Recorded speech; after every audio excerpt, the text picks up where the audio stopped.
아이들 부르느라 분주하게 이렇게 아이들 섬겨주시고 하시는 우리 민쌤에게 다시 한 번 더 큰 박수 부탁드립니다. 감사합니다.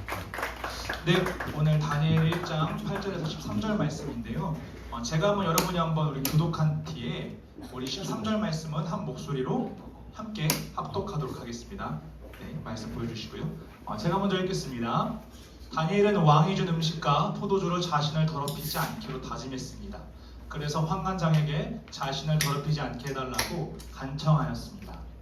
하나님께서 환관장의 마음을 움직이셔서 다니엘의 말을 좋게 여기도록 해주셨습니다.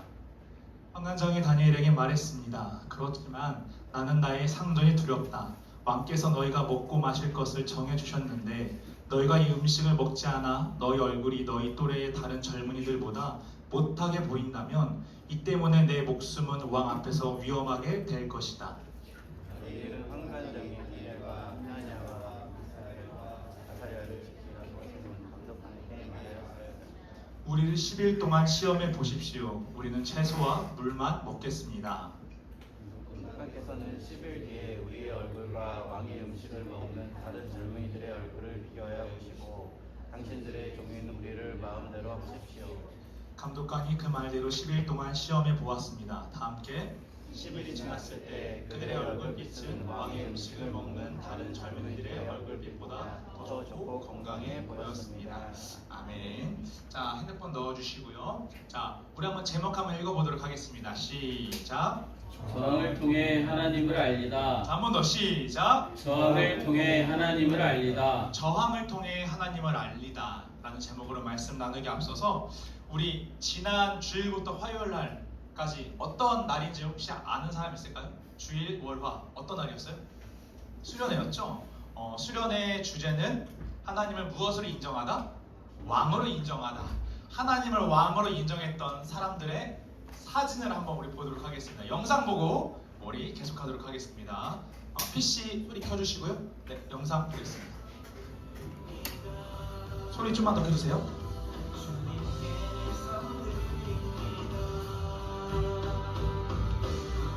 우리 시간 이 찬양의 고백이 우리의 삶의 고백이 되길 원합니다. 아멘. 다 같이 주님을 바라봅시다. 나의 시선이 나의 마음을 따라갈래. 자꾸 초라한 모습과 아픈 눈물이네. 나의 시선을 당신께 돌려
박수 한번 주시기 바랍니다.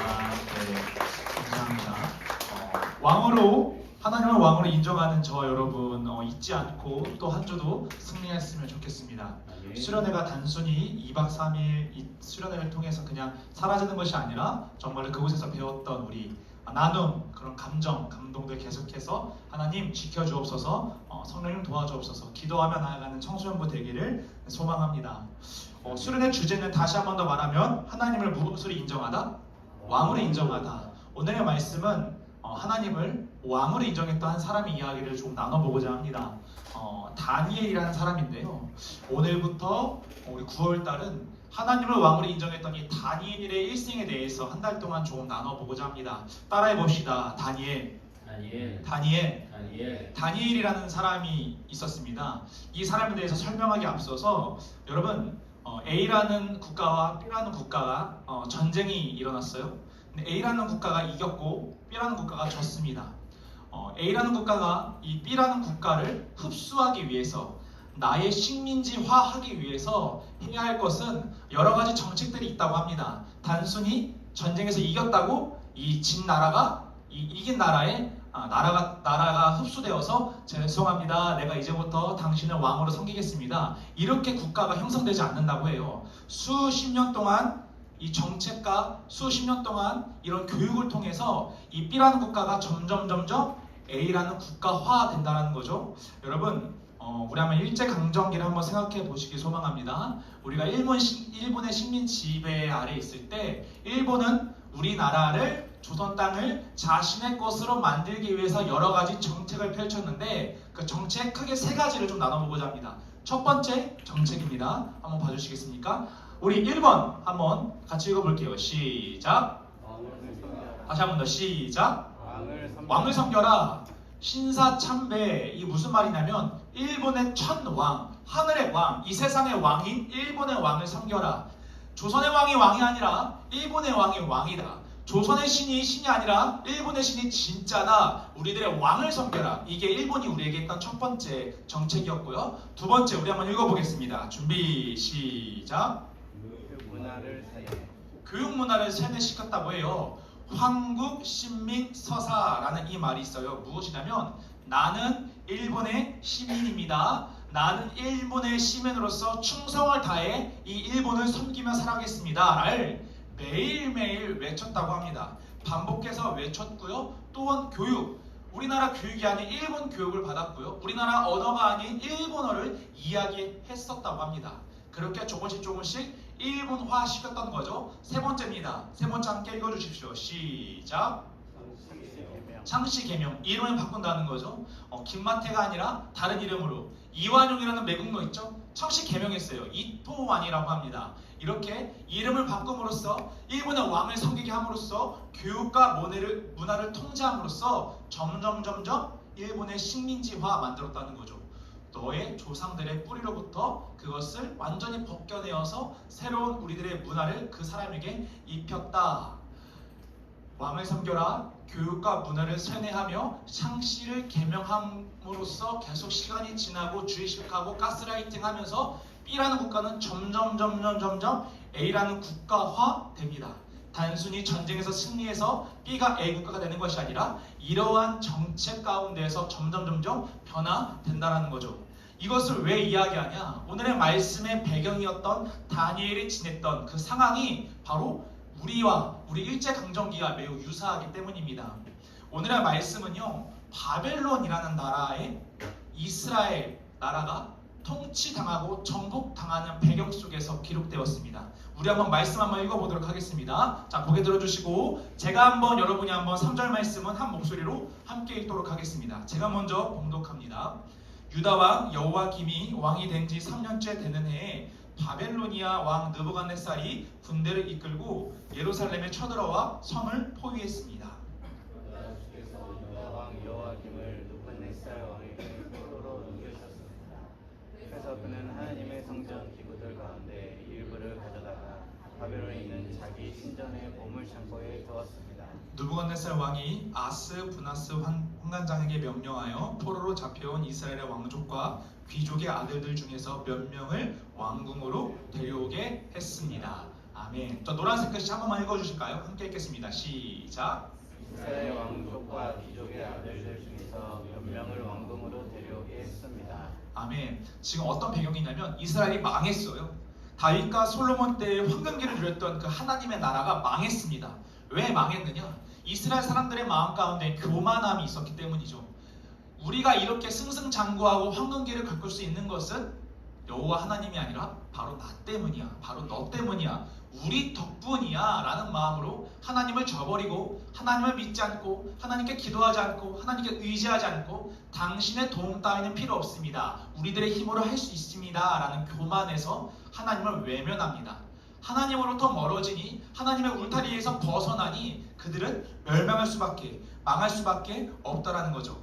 하나님이 백성들을 떠난 것이 아니라 이스라엘이 하나님을 떠났습니다. 그랬더니 수많은 일들이 일어나는데 주변에 있던 바벨론이라는 나라로부터 침략을 받게 됩니다. 침공을 받게 됩니다. 그리고 마치 촛불이 작은 바람에 꺼지듯이 이스라엘은 와르르 무너지기 시작합니다.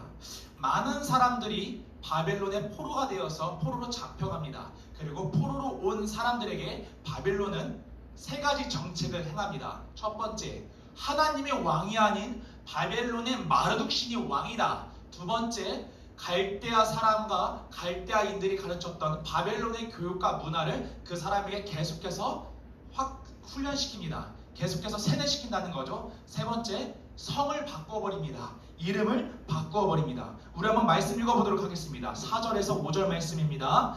제가 한번 5절 말씀 함께 읽겠습니다. 4절은 제가 읽겠습니다. 데려오는 소년들은 몸이 튼튼하고 잘생겨야 하며 교육을 많이 받는 사람, 지혜와 총명이 있는 사람, 그리고 왕궁에서 왕을 모실 수 있는 사람이어야 했습니다. 왕은 그들에게 바벨로니아의 언어와 문학을 배우도록 하였습니다. 교육과 문화를 세뇌시킵니다. 바벨론이 지금 이스라엘 사람들에게. 그리고 5절 말씀 함께 읽겠습니다. 시작. 왕은 그들에게 매일 그가 먹는 음식과 그가 마시는 포도주를 주면서 3년 동안 교육시킨 후에 왕을 모시게 하려 하였습니다. 자, 이게 어떻게 하는 겁니까? 첫 번째, 누굴 섬겨라? 바벨론 왕을 섬겨라. 계속해서 그들은 바벨론 왕을 섬겨라. 바벨론 왕이 진짜다. 보아라. 하나님이 살아계신다면 니네 나라가 이렇게 망하겠느냐? 하나님은 없다. 다윗은 아무것도 아니다. 바벨론 왕의 느부갓네살 왕이 전지전능한 신이시며 왕 중의 왕이다. 그 앞에 무릎 꿇어라. 납작 엎드려라. 5절 말씀을 통해 이야기합니다. 동시에 바벨로니아의 언어와 문학을 계속해서 배우게 만듭니다. 이스라엘에 하나님께서 주신 율법 다 가짜야. 그거 믿지 마. 그렇게 됐다면 너희들이 이렇게 망하겠느냐? 너희들은 바벨론의 문화, 바벨론의 교육을 받아라. 우리가 진정 대단한 학문이다. 우리가 진짜다라며 계속해서 세뇌 교육을 시켜 바벨론화 만들기 시작합니다. 그리고 또 이렇게 그들은 이스라엘 사람들에게 이야기합니다. 6절에서 7절 말씀입니다. 함께 읽겠습니다. 시작. 그들 가운데 다니엘과 하나냐와 미사엘과 아사랴가 있었는데 이들 모두 유다의 자손들이었습니다. 환관장이 그들에게 바빌로니아식 이름을 지어주어 다니엘은 벨드사살로, 하나냐는 사드락으로, 미사엘은 메삭으로, 아사랴는 아벳노고로 불렸습니다. 아멘. 다시 한번 정리할게요. 이스라엘 백성들은 교만함으로 인해서 하나님을 저버립니다. 떠나버립니다. 하나님 필요 없습니다. 우리들의 힘으로 살아가겠습니다 라고 이야기해요. 하나님으로부터 멀어지니 주변에 있는 바벨론이라는 나라에 의해 침략당하고 결국에는 멸망의 길을 걷게 됩니다. 이때 바벨론 사람들은 이스라엘 사람들 중에서 똑똑한 청년 몇 명을 자신의 신하로 데리고 옵니다. 그 중에서 누가 있었냐면 다니엘과 세 친구가 있었어요. 다니엘, 하나냐, 미사엘, 아사랴라는 사람이 있었는데 그들에게 바벨론식 교육을 세뇌시키고 그리고 그들에게 왕은 바벨론 왕이다, 하나님이 아니다라는 것을 이야기하고 마지막으로 세 번째, 그들의 이름을 바꿉니다. 자, 그들의 이름을 어떻게 바꿨는지 PPT 넘겨주시겠습니까?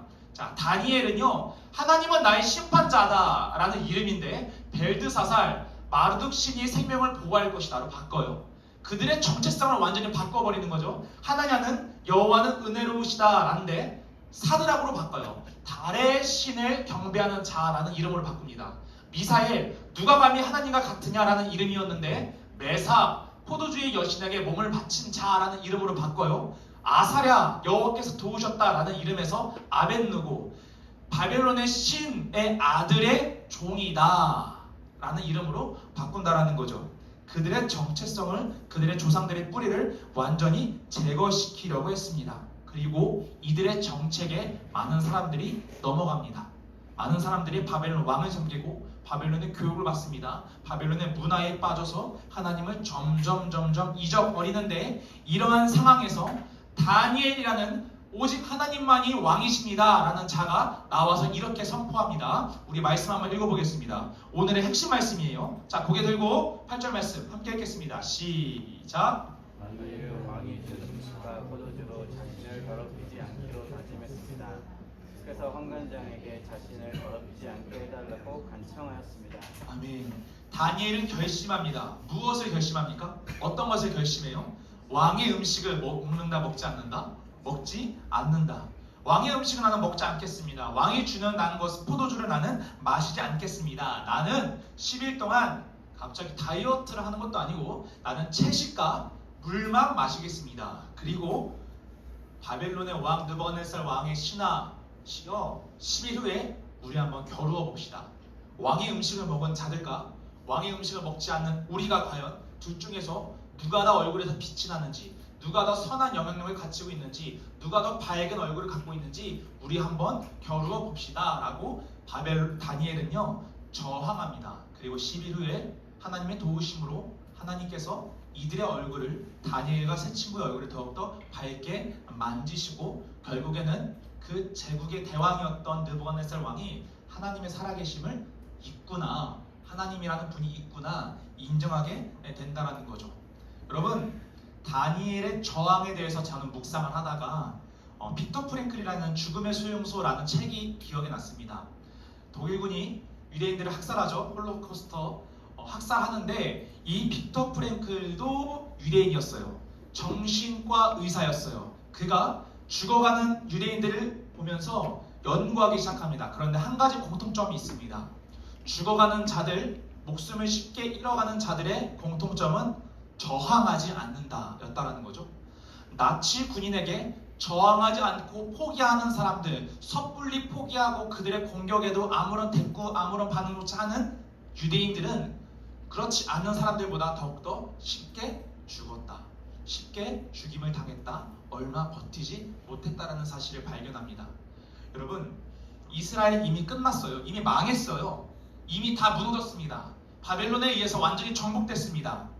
일본 앞에 대한민국처럼, 나치 앞에 유대인처럼 그들은 아무것도 아닙니다. 이제는 바벨론화 될 것입니다. 흡수당할 것입니다. 정복될 것이고 많은 것들이 바뀔 것입니다. 그리고 그들의 교육과 문화에는 큰 변화가 찾아올 것입니다. 다니엘도 마찬가지였습니다. 그가 발악해도 그들의 삶은 크게 변하지 않습니다. 바벨론에 있고 바벨론의 왕으로부터 그들은 교육을 받을 것이고 곧 있으면 나중에는 왕의 음식을 먹게 될 것입니다. 엄청난 변화가 있을 것입니다. 그럼에도 불구하고 그의 이름도 바뀌었습니다. 그의 이름도 이제 이스라엘의 이름이 아니라 바벨론화된 이름으로 불릴 것입니다. 그리고 자기의 이름을 불릴 때마다 하나님이 심판자이시다 라는 의미가 아니라 바벨론 신 마르둑이 진정한 왕이다라는 이름으로 계속해서 그들은 세뇌당할 것입니다. 그럼에도 불구하고 다니엘은 저항하기를 포기하지 않았습니다. 아무리 노력해도 크게 달라지지 않는 상황 안에서, 저항해도 많은 것들이 변화되지 않는 상황 안에서 그럼에도 불구하고 다니엘은 저항합니다. 그럼에도 불구하고 다니엘은 체념하지 않습니다. 계속해서 저항한다는 거죠. 여러분, 채소와 물을 먹었다, 이게 중요한 게 아니라 채소와 물만 먹어도 하나님께서 우리를 도우실 것이다, 채소와 물을 먹음으로써 나의 에너지가 좋아질 것이다, 이것을 바벨론 왕에게 보이는 것이 아니라 아무리 좋은 음식을 먹어도 하나님이 없으시는, 아무리 좋지 않은 음식을 먹어도 영양가가 없는 것을 먹어도 하나님이 있다면, 하나님이 돕다면, 하나님이 나와 함께 하신다면 나는 살아갈 수 있습니다. 우리 하나님은 바벨론 왕, 당신이 내 하나님을 원망하고 내 하나님을 무시하고 내 하나님을 멸시해도 하나님은 살아계십니다. 하나님은 왕이십니다. 하나님은 이 세상의 창조주십니다. 나는 그런 하나님을 붙잡고 나아갈 것입니다. 그러니 당신이 왕이 아니라 하나님이 왕이고, 나의 진리는 바벨론의 문화가 아니라 율법이며, 나의 이름은 벨드사살이 아니라 다니엘입니다. 이것을 다니엘은 저항하며 바벨론 왕 앞에, 많은 만민 앞에 외치며 살았다라는 것입니다. 여러분, 한 친구가 2년 전에 저에게 이런 이야기를 했어요. 전도사님, 믿음 있는 사람, 성숙한 그리스도인은 과연 어떤 사람인가요? 저의 마음에는 참 불편함이 있어요. 말씀 이렇게 듣는데 학교에선 제가 거친 말도 하고 친구에게 장난도 많이 치고 나쁜 일도 하고 주님 보시기에 참 부끄러운 일들을 많이 합니다. 제 마음이 참 불편해요. 저는 믿음이 없는 걸까요? 저는 그 친구에게 말했습니다. 너의 믿음은 진짜구나. 너는 성숙한 그리스도인이구나. 여러분, 진짜 그리스도인, 진짜 성숙한 그리스도인의 특징이 무엇인지 아십니까? 사랑이 넘치는 것도 있고 내 마음에 용서하는 마음도 있고 다 맞아요. 그런데 한 가지 공통적인 특징이 있다면 우리들의 마음에 거룩한 불편함이 있다는 겁니다. 우리들의 마음에 저항감이 있다는 겁니다. 왜 그렇습니까? 세상에서 하나님의 자녀로 살아가는 것이 매우 벅차고 어렵기 때문입니다. 사탄 마귀가 우리를 가만두지 않아요. 하나님으로부터 받은 그 마음, 수련회로부터 받은 그 감동, 은혜, 오늘 말씀을 통해 깨닫게 된 그 기억들과 그 감동들, 그거 없애버리려고 사탄 마귀는 계속해서 공격합니다. 그래서 저는 그리스도인이란 진짜 믿음의 사람은 불편할 수밖에 없고 저항할 수밖에 없다. 마치 다니엘처럼. 여러분들에게 여쭙고 싶습니다. 우리 선생님들, 그리고 중1, 중2, 그리고 우리 고3까지 너희들의 마음 가운데에는 불편함이 있는가? 너희들의 마음 가운데에는 저항감이 있는가? 너희들의 마음 가운데에는 거룩한 불편함이 있는가? 한번 생각해 보십시오. 김마태 전도사의 마음 가운데에는 불편함이 있는가? 만약에 없다면 아무리 어린 적부터 내 엄마가, 내 할머니가 교회를 다녔어도 예수를 믿었어도 우리는 그리스도인이 아닙니다. 진짜 그리스도인이라면 내 마음에 불편함, 거룩한 저항감이 있어야 한다는 거죠. 그러면 이렇게 물어볼 수 있습니다. 김만태 전도사님, 그 거룩한 저항감, 거룩한 불편함은 무엇입니까? 저에게 묻는다면 저는 이렇게 말해주고 싶습니다. 험담과 비난이 오갈 때 침묵하거나 축복하는 말을 내뱉는 것, 그것도 저항의 일부분입니다. 다니엘처럼 왕 앞에서 싫어요 이것만이 저항이 아니라 짜증내거나 불평이 나는 그 상황에서 감사와 온유로 나아가는 것도 죄로부터 저항입니다. 친구들을 응원하고 나의 것을 나눠주고 용서하기 위하여, 사랑하기 위하여 노력하는 것도 어둠으로부터의 저항입니다. 시험 기간만 되면 가장 먼저 주일 성수를 거부하는 습관에서 주일만큼은 지키기 위하여 불편함을 이끌고 이 자리에 나오는 것도 저항이며, 설령 그렇지 않더라도 여러분들의 각자의 자리에서 그래도 내가 이 시간만큼은 교회 가지 못하지만 이 자리에서 내가 하나님을 찬양합니다, 하나님을 생각합니다, 하나님을 예배합니다, 기도하며 주님을 생각하는 것 또한 어둠으로부터의 저항입니다. 남을 속이고 내가 유리해질 수 있는 상황에서 솔직하게 나의 잘못을 인정하는 것도 저항입니다. 여러분, 저항할 수 없다고 핑계대지 마십시오. 우리들의 삶에서 수많은 저항의 방법들이 있습니다. 저는 여러분들이 저항하는 사람이 되었으면 좋겠습니다. 우리 옆 사람 바라보면서 한번 이렇게 인사해 볼까요? 저항하는 사람이 되었으면 좋겠습니다. 옆 사람 바라보면서 함께 이야기 나눴으면 좋겠습니다. 저항하는 사람이 되었으면 좋겠습니다. 여러분들의 마음 가운데 불편한, 거룩한 불편한 마음이 있었으면 좋겠습니다. 다니엘의 우리들이 볼 때 대단히 작은, 대단히 쓸모없는, 대단히 소극적인 저항일지라도 그 저항이 느부갓네살 왕의 마음을 완전히 바뀌어버립니다. 다니엘의 작은 그 저항, 나는 당신이 주는 음식을 먹지 않겠습니다, 목숨 걸고 했던 그 저항이 바벨론의 마음을, 느부갓네살 왕의 마음을 완전히 변화시켜 그 왕이, 그 교만하고 그 콧대 높고 어깨 으쓱거리는 그 대왕이 하나님은 계시구나 인정하게 된다는 거죠. 여러분, 하나님을 끝까지 붙잡으려는 저항, 하나님처럼 하나님의 말씀을 기억하기 위한 저항, 예수님처럼 살아가기 위한 세상으로부터의 저항, 여러분들의 마음 가운데 한 주 동안 그 저항감이 있기를 소망합니다. 그 저항감이 작아도 좋습니다. 하나님께서는 작은 저항감을 통해서 크게 사용하실 것이기 때문입니다. 바로 없기는 한 주 동안 여러분들의 마음 가운데 거룩한 불편함, 그리고 거룩한 저항감이 가득하기를 주님의 이름으로 소망합니다. 기도하겠습니다.